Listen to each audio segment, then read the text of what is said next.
My name is Martha Caldwell, and the last thing I expected was to be left behind on purpose. It was supposed to be a family vacation, Hawaii.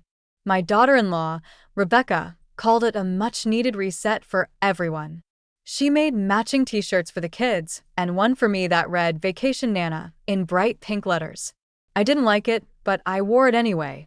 At the airport, everything felt rehearsed but rushed. Rebecca kept checking her watch. My son, Daniel, barely spoke. The kids were glued to their phones. Still, I followed, smiled, and tried not to get in the way. After security, Rebecca turned to me with a brittle smile and said, "Mom, why don't you stay in the lounge? We'll get the bags checked and boarding passes sorted, and then come get you." She patted my arm, not with affection, but with the dismissive kindness you give to someone you no longer see as essential. I nodded and sat where they told me. Between a flickering television and a dusty plastic fern, I waited. The lounge filled and emptied.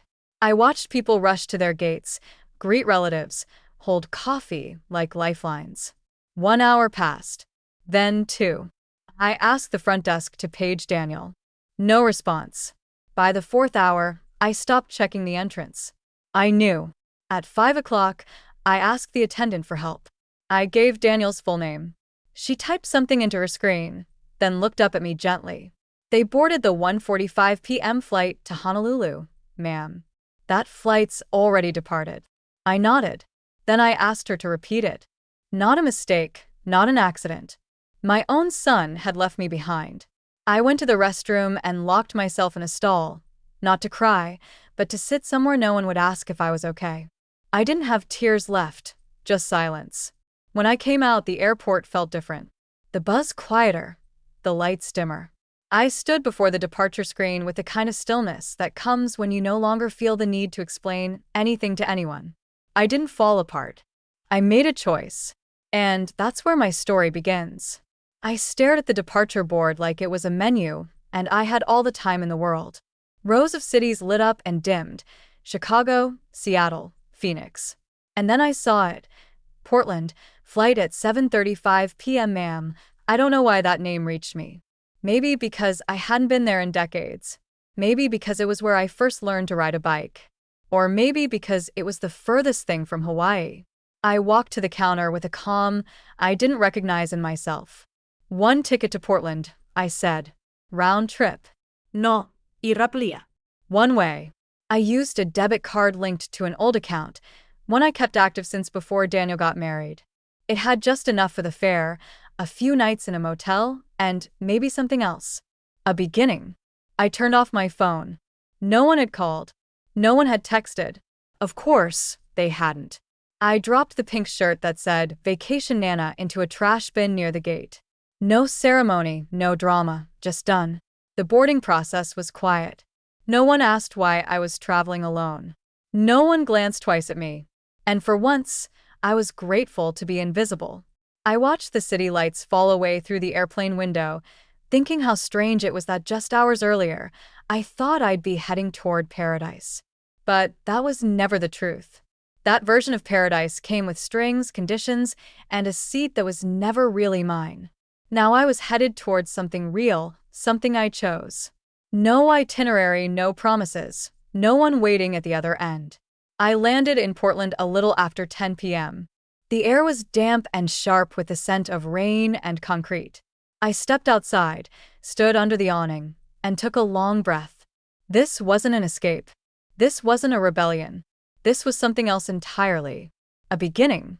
I spent that first night at a modest roadside motel off a street lined with shuttered storefronts and flickering neon signs. Room 207. The hallway smelled like bleach and something older, dust maybe, or forgotten memories. But the room was clean.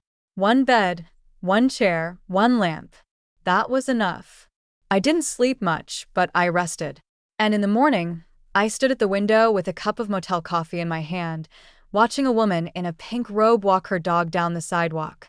She looked about my age, maybe stronger in the shoulders. I found myself wondering what her story was, and for once, I didn't feel envious. I just felt curious. By 9 a.m., I was walking through the neighborhood, taking in unfamiliar corners and cracked sidewalks.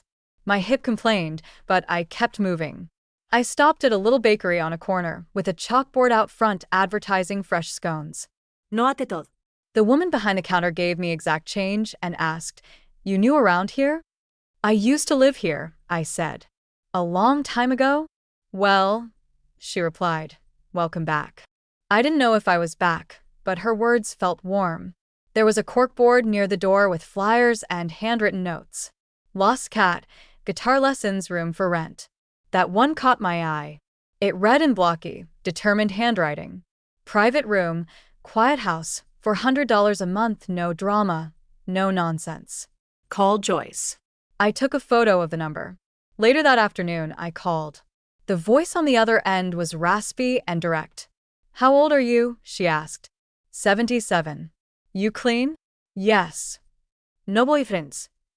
"Not in a long time." There was a pause. "Come by at 4, 2185 East Stafford. Bring cash for the first week." She hung up. At 4 sharp, I stood outside a faded blue house with chipped paint and a porch that looked like it had stories of its own. A cat stared at me from under a chair. The front door opened before I could knock. "You the old lady?" the woman asked, cigarette in hand. "I suppose I am," I said. She nodded and stepped aside. "Come in then. Let's see if we can tolerate each other." Joyce didn't ask questions. That was her gift. She showed me the upstairs room, small, simple. A twin bed, a dresser that leaned a little to the left, and a wide window facing a tree with leaves just starting to yellow. It smelled faintly of lavender and old carpet. It was perfect. I paid her $100 in cash for the first week. She didn't count the bills, just folded them and slid them into her pocket. "You hungry?" she asked. I could eat. She made grilled cheese sandwiches and heated a can of tomato soup. We ate at the kitchen table under a humming ceiling fan. She didn't ask where I came from. I didn't volunteer it. "I hate eating alone." She said that was enough. The next morning, I woke early. The house creaked like it was settling old arguments. I made coffee before Joyce came downstairs. The kind that drips slowly and smells like a quiet morning. By the third day, I started walking farther. Just a few blocks at first, then to a little corner cafe with a chalkboard sign out front. "Help wanted, morning shift." I stood there a moment staring at the sign. I hadn't worked in over 15 years, but I knew coffee. I knew early mornings. I knew how to keep things moving. Inside, the place was no frills. 3 booths, a counter, and a few bar stools with cracked red cushions. A young woman was wiping the counter. She looked up when the bell jingled. "You hiring?" I asked. She called to the back. A woman with her hair in a messy bun and a name tag that read Heather stepped out. "You have experience?" she asked. "I've raised 3 kids, run a household for 50 years, and never called in sick." Heather stared at me for a beat, then shrugged. "Trial shift tomorrow, 6 to 11. That night, I ironed the only blouse I owned that still held a crease. I lay in bed staring at the ceiling, wondering if I could still carry plates without shaking. By 5:45 a.m. the next morning, I was standing outside the cafe, hands in my coat pockets. It was dark. It was cold. It felt like something new. The trial shift was a blur of hot coffee, sticky syrup, and clinking plates. Heather didn't hover, but she watched. I moved slowly, but I didn't forget anything. I poured coffee with a steady hand, cleared tables without breaking stride, and smiled without trying too hard. By 11 a.m., my feet ached and my back complained, but my head was clear. "You did fine," Heather said, handing me a clean towel. "Just fine. You'll get better." She offered me the weekday morning shift. Minimum wage plus tips, no health insurance, no nonsense. It was more than enough. Every day after work, I walked. Not far, just a few blocks in one direction or another. I discovered a thrift store with old coats, a bookstore that still smelled like paper and ink, and a small park with a wooden bench that creaked when you sat. One day, I stepped into the secondhand shop and told the girl at the counter I was looking for something warm. She smiled and helped me find a navy wool coat with deep pockets and a subtle herringbone pattern. It wasn't new, but it fit like it had been waiting for me. I paid in cash. She wrapped it in tissue paper like it was a gift. "You look sharp," she said. "I feel sharp," I replied. That night, I walked home in my new coat. Joyce was sitting on the porch with a mug of wine and her cat, Franklin. "Look at you," she said. "Classy lady. Only on Fridays." We ate canned chili and watched the news with the sound off. The heater rattled like it had a grudge. The cat snored on the armrest. It wasn't grand. It wasn't dramatic, but it was good.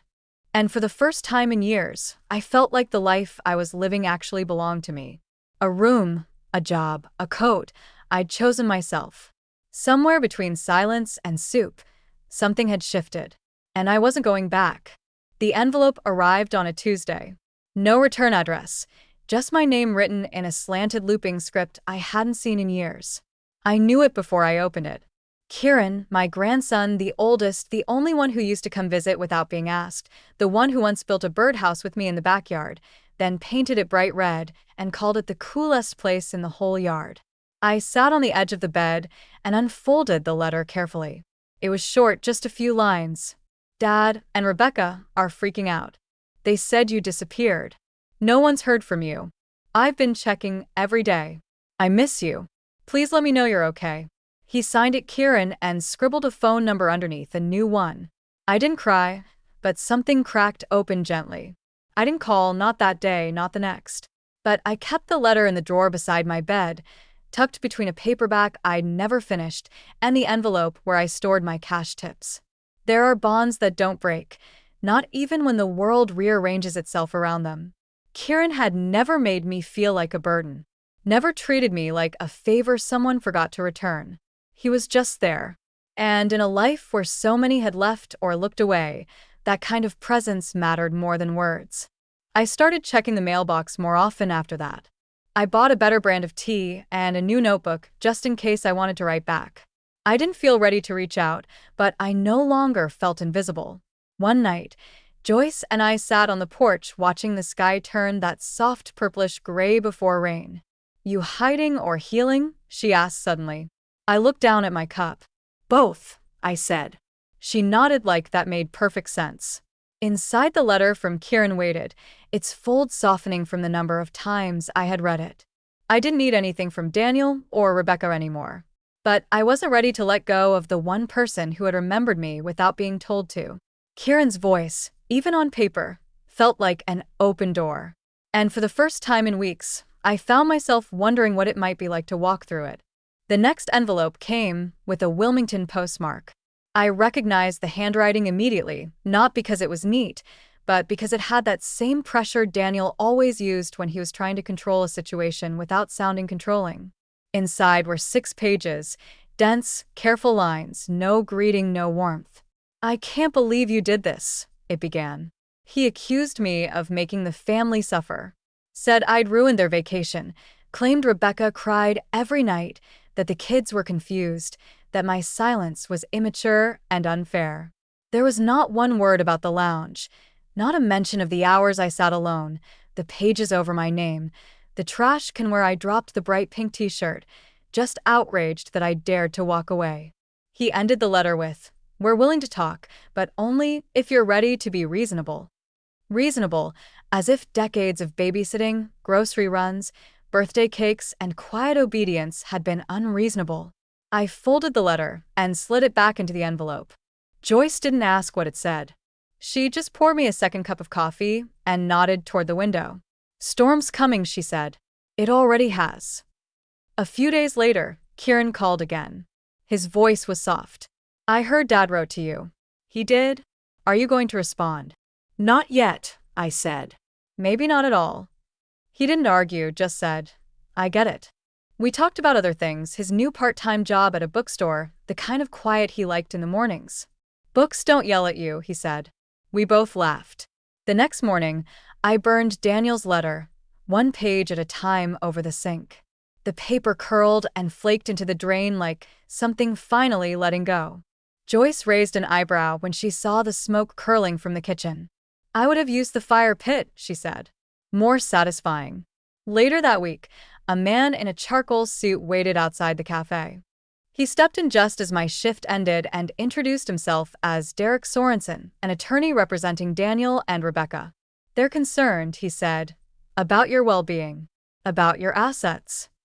"My well-being is excellent," I said. "And my assets are mine." He fumbled, tried to rephrase. I folded my apron neatly and placed it on the counter. "Tell them I'm not a pet they forgot to pick up. And there are no next steps unless I take them." Then I walked right past him out into the morning light. Arthur was waiting outside with his usual quiet patience. "You okay?" he asked. "Yes," I said, because I was. That night I wrote one more letter. Not to Daniel. Not to Rebecca.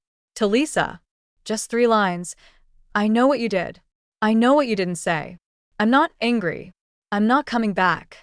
Then I sealed it, added a stamp with a goldfinch on it, and walked it to the mailbox with a calm I hadn't felt in years. Sometimes closure isn't a conversation, it's a decision. The envelope arrived on a Thursday, but this one wasn't from Daniel or Rebecca.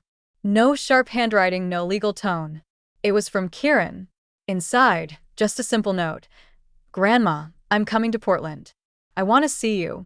I'm not bringing anyone. I just want to talk. I'll be at the Red Fern Motel on Maple, room 12, Friday and Saturday. If you want to come by, I'll be there. If not, I'll understand." There was no pressure in his words. No guilt. Just a door left open. I didn't rush. I took my time deciding. On Friday morning, I got dressed with quiet intention, not for anyone else, for myself. Navy coat, clean blouse, lipstick the color of dried cherries, the kind I used to wear when Derek and I would go out dancing in our early years. I didn't tell Joyce. I didn't need to. She saw the way I lingered by the mirror and only said, "You look ready." The Red Fern was clean but tired. A relic from another era. I knocked once. Kieran opened the door like he'd been standing behind it all morning. He was taller than I remembered. A little scruff on his jaw, the kind that says young but trying. His eyes were the same, open, kind, watchful. "Hi, Grandma." "Hi, sweetheart." He didn't reach to hug me. He stepped back and let me in. The room smelled faintly of takeout and motel soap. Books were stacked on the desk, a telltale sign of who he was beneath all the family noise. We sat on the edge of the bed, not too close. 2 people giving each other space before warmth. "I didn't know if you'd come," he said. I didn't either. He nodded like he understood exactly what that meant. We talked about his job at the bookstore, about the rain in Portland, about silence, and what it gives you if you let it settle. "You're the only one," he said, "whoever made me feel enough just by being there." I reached for his hand. "You've always been enough. You still are." We didn't cry. We just sat in the quiet. Before I left, he handed me a small bundle wrapped in brown paper. "A book of poems," he said. "I underlined the ones that reminded me of you." That night, I read them all. One line stayed with me. "There are women who rise not from fire, but from forgetting who told them they couldn't." And I slept with the window cracked open. The wind was soft, like a second chance. The next morning, I walked to the bank. Same branch, same teller. Her name was Marie. She wore purple nail polish and always looked like she was one good story away from quitting her job. "I'd like to make a transfer," I said, sliding my ID across the counter. She nodded. "From which account?" I gave her the number of the small one I'd opened when Derek was still alive, the one Daniel never knew about. It wasn't much, but it was enough. "And the recipient?" "Kieran Harlow," I said, handing over the note he'd left with his banking details. "Just a little something," I added. "For books or groceries or getting away if he ever needs to." Marie smiled. "Not the fake kind, but the kind that comes from recognizing something good. You're the first person I've seen send money without strings attached in a long time." "That's the point," I said. I left the bank lighter than I entered. That evening, I sat at the kitchen table with pen and paper, one final letter. This time to Derek Sorensen, the lawyer, to whom it may concern. There is no cause for further contact. I am of sound mind in a safe environment and under no duress. I have retained local counsel. Any future attempts to reach me will be considered harassment. Sincerely, Martha Caldwell. I signed it in ink and walked it to the post office the next morning. It wasn't anger. It wasn't defiance. It was the final cut of a rope that no longer held me. And I didn't flinch. That night, I sat on the porch with a blanket across my knees and a warm cup of tea in my hands. Joyce didn't say anything. She didn't have to. We'd shared enough quiet to know what silence could hold. The moon was full and slow. Franklin the cat purred like a distant engine near my feet. Later, I went upstairs and pulled out a blank note card from the drawer. On it, I wrote a letter not to Kieran, not to Daniel, not even to Lisa. To myself. Dear me, you waited so long for someone to save you. You forgot you were the one holding the key. You didn't lose them. They let go. And you finally let go back. Look at the life that opened. Well done. Love me. I taped it to the inside of the dresser drawer, right behind the recipe cards I brought with me from Wilmington, just in case I ever forget again. So that's my story. I wasn't abandoned. I was released. And I didn't rebuild my life. I built something new. If this story found you at the right moment, don't wait for the perfect sign. Be your own. And if you do, come back and tell me. I'll be here.